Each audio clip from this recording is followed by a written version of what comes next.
दुर्योधन तो मरा ही, लेकिन जितने थे वो भीष्मपितामह की बात आती है ना, तो भीष्मपितामह जब 1 माह 26 दिन से बारसैया पर पड़े हुए थे, भगवान से पूछा, भगवान मैंने कभी कोई पाप नहीं किया, तो फिर 1 माह 26 दिन पर मैं इस बारसैया पर क्यों पड़ा हूं?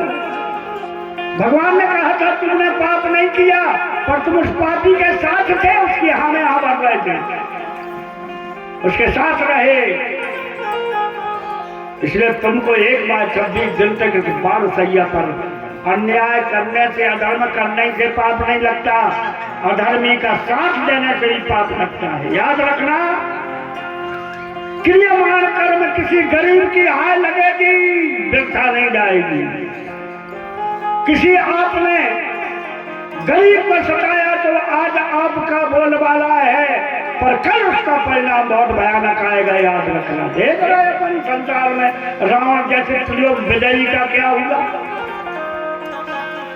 राम विमुख हाल तुम्हारा रहा न कुल रोबल, कोई बना वाला नहीं बचा। कर्म का परिणाम आता अवश्य है, बहुत सावधान से जीवन जीना चाहिए आदमी को।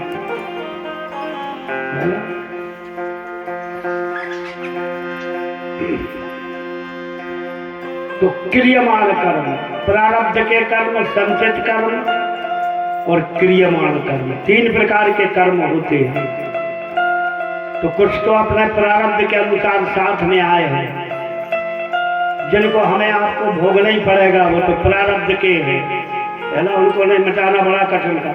भाई जो फिक्स डिपॉजिट कर रही है, वैसे फिक्स डिपॉजिट भंज भी सका थे, लेकिन उनको बड़े पापर भेजना पड़ा था। तो प्रारब्ध के कर्मों को मिटाया तो जा सकता है, पर बड़ा कठिन काम है वो।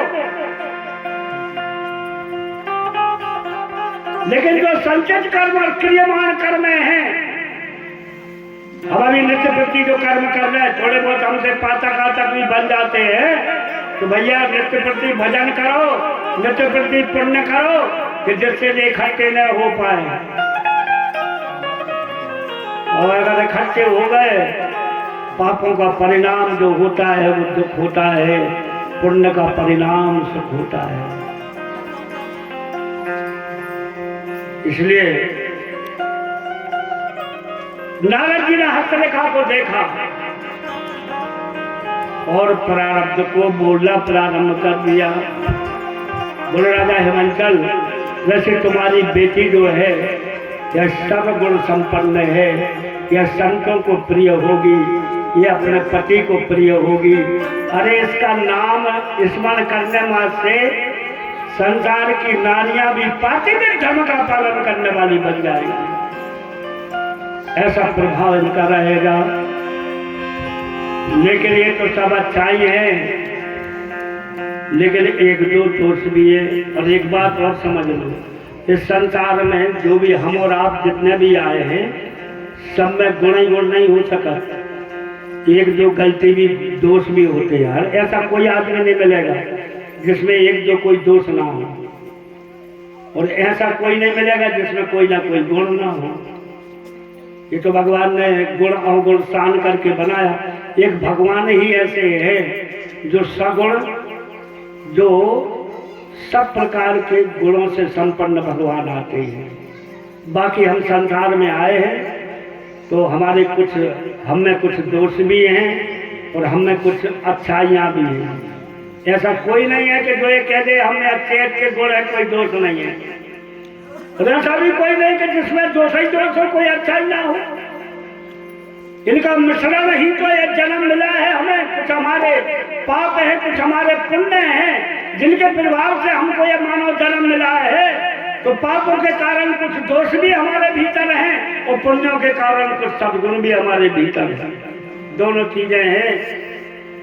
तो कहा कि तुम्हारी बेटी बड़े भाग्यवान हो जो ऐसी बेटी का जन्म हुआ है, लेकिन ये सब अच्छाई होते हुए भी इसके हस्तरेखा में कुछ ऐसा भी पड़ा है। क्या है?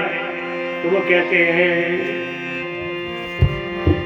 अबुने अमान मातु हीना, अबुने अमान मातु हीना, वो उदासीन सकुशल सहसीना उदासीन सकुशल सहसीना